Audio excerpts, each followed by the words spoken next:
Assalamualaikum warahmatullahi wabarakatuh. Perkenalkan, nama saya Andika Nugra dengan NIM 452231110 dari kelas 2E, mahasiswa Politeknik Negeri Ujung Pandang, jurusan Administrasi Niaga, Prodi D4 Administrasi Bisnis.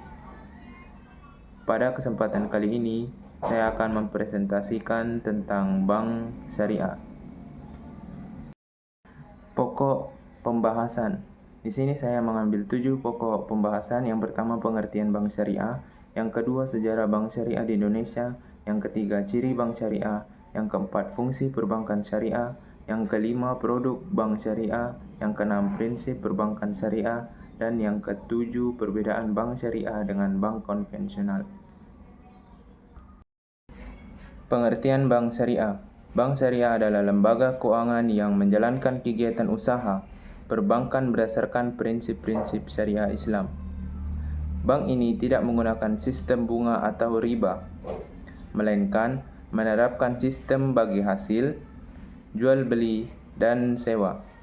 Pengertian bank syariah juga dapat dilihat dari Undang-Undang Nomor 21 Tahun 2008 tentang Perbankan Syariah. Dalam undang-undang tersebut dijelaskan perbankan syariah adalah bank yang menjalankan kegiatan usaha berdasarkan prinsip syariah atau hukum Islam. Sejarah bank syariah di Indonesia. Perbankan syariah di Indonesia dimulai ketika Bank Perkreditan Rakyat Syariah atau BPRS didirikan di Bandung pada tahun 1991 dan PT BPRS Herukat di Nangro Aceh Darussalam yang diprakarsai oleh Majelis Ulama Indonesia atau MUI melalui serangkaian lokakarya, bunga bank dan perbankan di Cisarua, Bogor, tanggal 18 sampai 20 Agustus 1990. Dari hasil ini kemudian berkembang menjadi PT Bank Muamalat Indonesia atau BMI pada tahun 1991 dan mulai beroperasi tahun 1992. Perbankan syariah di Indonesia. Di sini ada 6 bank syariah yang ada di Indonesia. Yang pertama, Bank Syariah Indonesia atau BSI. Yang kedua, Bank Mandiri Syariah. Yang ketiga, Bank BNI Syariah.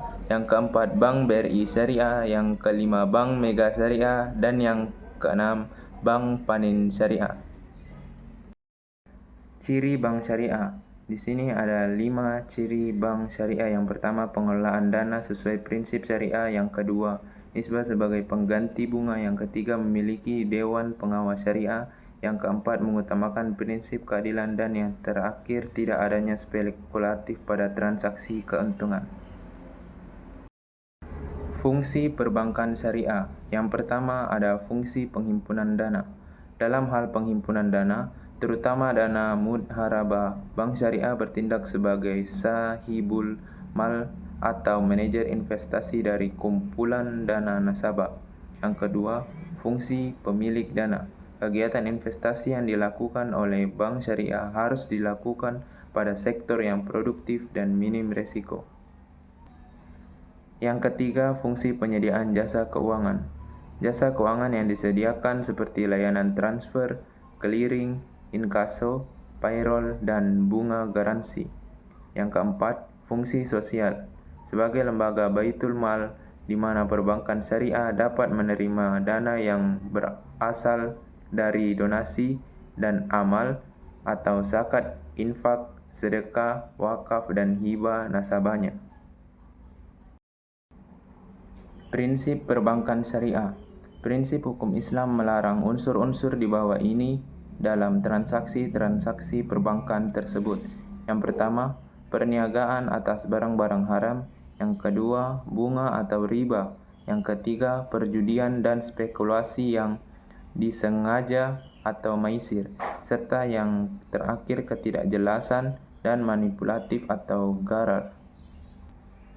Prinsip-prinsip positif dalam perbankan syariah. Yang pertama, prinsip keadilan atau adalah. Setiap pihak mendapat hak dan kewajibannya secara adil dalam transaksi. Yang kedua, prinsip kerjasama atau ta'awun, mendorong kerjasama dalam kebaikan dan kemaslahatan. Yang ketiga, prinsip kepemilikan yang jelas atau milkiyah. Kepemilikan aset atau harta harus jelas dan sah. Yang keempat, prinsip kejelasan akad. Akad atau kontrak harus sah menurut syariah, tidak mengandung unsur penipuan. Dan yang terakhir, prinsip tidak merugikan atau tidak ditindas, atau lah darar walah dirar. Transaksi tidak boleh merugikan salah satu pihak atau bersifat menindas. Perbedaan bank syariah dengan bank konvensional. Bank syariah yang pertama melakukan hanya investasi yang halal menurut hukum Islam. Yang kedua, memakai prinsip bagi hasil, jual beli dan sewa. Yang ketiga, berorientasi keuntungan dan fahlah atau kebahagiaan dunia dan akhirat sesuai ajaran Islam. Yang keempat, hubungan dengan nasabah dalam bentuk kemitraan. Dan yang terakhir, penghimpunan dan penyaluran dana sesuai fatwa Dewan Pengawas Syariah. Bank konvensional melakukan investasi baik yang halal atau haram menurut hukum Islam. Yang kedua, memakai perangkat suku bunga. Yang ketiga, berorientasi pada keuntungan. Yang keempat, hubungan dengan nasabah dalam bentuk kreditur-debitur. Dan yang terakhir, penghimpunan dan penyaluran dana tidak diatur oleh dewan sejenis. Tantangan dan isu bank syariah. Yang pertama, kurangnya literasi masyarakat tentang produk syariah. Yang kedua, perlu SM yang kompeten dan dalam fikih dan keuangan. Yang keempat, persaingan dengan bank konvensional. Dan yang terakhir, kurangnya inovasi produk. Produk bank syariah. Di sini ada 3 produk bank syariah. Yang pertama, penghimpunan dana. Produk simpanan seperti tabungan, giro, dan deposito yang memakai prinsip mudharabah dan wadiah. Yang kedua, penyaluran dana. Produk pembiayaan dengan memakai prinsip seperti jual beli atau murabah, istisna, akad jual beli dan salam atau pre-order. Bagi hasil, mudharabah dan musyarakah, serta ijrah atau upah. Yang ketiga, jasa keuangan.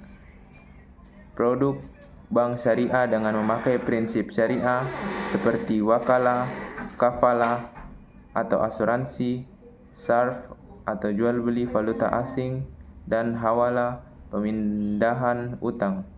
Contohnya layanan transfer, clearing, inkaso, payroll, dan bank garansi.